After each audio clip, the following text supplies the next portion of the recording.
सुशांत जी नमस्ते। सर नमस्कार।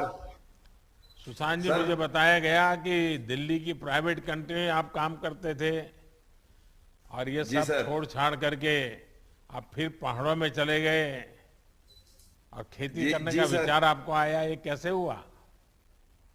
सर इसका सबसे बड़ा कारण तो एक आप ही रहे हैं सर। आप पिछली बार जब उत्तराखंड आए थे तो आपने कहा था कि उत्तराखंड का पानी और उत्तराखंड की जवानी उत्तराखंड के काम नहीं आती सर। तो सर वो चीज थी कि हम लोग पढ़ इसी माटी से जुड़े हुए हैं, पहाड़ों से जुड़े हुए हैं। और हम लोग जब पढ़ लिख जाते हैं तो फिर बाहर शहरों में चले जाते हैं, लेकिन आज जो पहाड़ों में सबसे बड़ी समस्या है वो है सर पलायन की। सो पलायन की समस्या थी, लोग धीरे धीरे गांव छोड़ के जा रहे थे। तो वही देखते हुए फिर वापस आए कि अगर युवा वापस पहाड़ों की तरफ आएगा तो सब लोग वापस आना शुरू करेंगे। और फिर वो जो पुराने लोगों ने मकान छोड़े हुए थे, खंडर मकान थे, उस पे प्रयोग के तौर पर सर मशरूम फार्मिंग शुरू की। और जब पहले साल 30-40 हजार रुपए की आमदनी हो गई तो उससे उसके बाद ये दिमाग में आया कि अब व्यावसायिक तौर पर इसका काम करना चाहिए सर। तो फिर जिला उद्यान अधिकारी जी से मिला और उन्होंने मुझे बताया कि इसके अंतर्गत एक स्कीम है MIDH की, और दूसरा मशरूम निदेशालय सोलन में जाके आपको एक 10 दिन का प्रशिक्षण लेना पड़ेगा सर। सो वहां गए, वहां से प्रशिक्षण लेने के बाद और 28.68 लाख रुपए की सर मैंने एक प्रोजेक्ट रिपोर्ट उद्यान विभाग को दी, जिसमें से 8 लाख रुपए का अनुदान MIDH स्कीम के द्वारा मुझे दिया गया सर। और 18.68 लाख रुपए मुझे बैंक द्वारा ऋण दिया गया सर। अच्छा सुशांत जी, आपको मशरूम के ही क्यों चुना? सर मशरूम चुनने का सबसे बड़ा कारण ये रहा सर कि एक तो यहाँ पे जो किसानी होती है उसमें थोड़ा बंदर फसल को बर्बाद कर देते हैं, जंगली सूकर होते हैं वो बर्बाद कर देते हैं फसल। ये मशरूम की जो खेती है सर ये पूरी तरह से इंडोर है।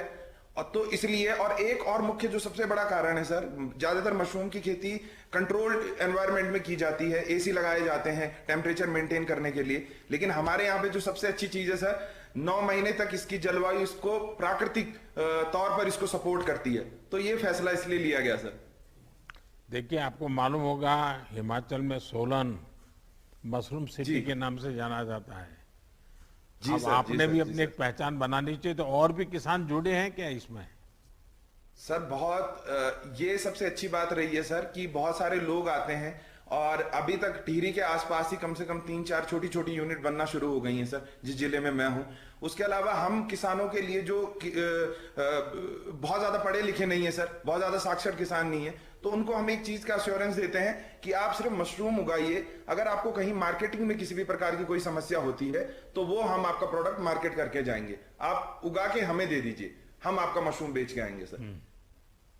सुशांत जी, आप जो काम कर रहे हैं जी सर। उसमें जैसा आपने बताया कि सरकार ने इतना पैसा दिया, बैंक से आपसे पैसा मिला, क्या बाकी जी किसानों को भी अब ये इसी प्रकार की मदद मिल रही है?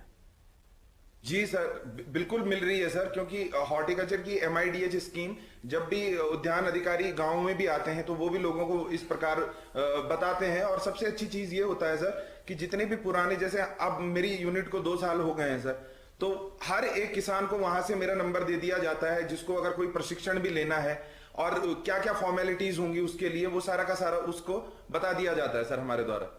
ये आपका स्थान कहाँ पर है? ये सर टिहरी गढ़वाल डिस्ट्रिक्ट है सर, उत्तराखंड का। और उसका एक विकास खंड है चंबा, उससे 7 किलोमीटर आगे सर उत्तरकाशी के लिए एक रोड जाती है जो गंगोत्री जाती है, गंगोत्री धाम। वहीं पे 7 किलोमीटर आगे है सर, रोड से 7 किलोमीटर आगे। जी सर। सुशांत जी, बहुत अच्छा लगा कि दिल्ली में पढ़ाई और नौकरी करने के बाद आप अपने गांव में लौटे और आपने सही पकड़ा। मैं जब भी उत्तराखंड में आया हूँ एक बात बोलता रहता था कि उत्तराखंड का हमारे पहाड़ों का एक प्रॉब्लम रहता है कि पहाड़ों का पानी और पहाड़ों की जवानी पहाड़ के काम नहीं आती है, हम नहीं और आते। जी इसलिए सर। हमने उसको उलट करना है। आज जी आपके सर। माध्यम से वो उलट हो रहा है और पहाड़ की जवानी फिर पहाड़ के काम आ रही है। ये मेरे लिए बहुत जी खुशी की सर। बात है। वहाँ पर जी लोगों सर। को पलायन न करने के लिए आपने जी प्रेरित सर। किया है। आप जैसा पढ़ा लिखा युवा जब खेती करता है तो कितना बदलाव आता है। हमारी सरकार की कोशिश है कि हम गांव और शहर में सुविधाओं के भेद को कम से कम कर सकें। जो जी युवा सर। अपने गांव में आकर खुद के लिए, अपने गांव के लिए कुछ करना चाहते हैं, उनकी हर स्तर पर मदद कर सके। देश भर में ऐसे युवाओं के लिए आप प्रेरणा है। आपको मेरी बहुत बहुत बधाई, बहुत बहुत शुभकामनाएं। धन्यवाद। जी सर, आपका बहुत बहुत धन्यवाद सर।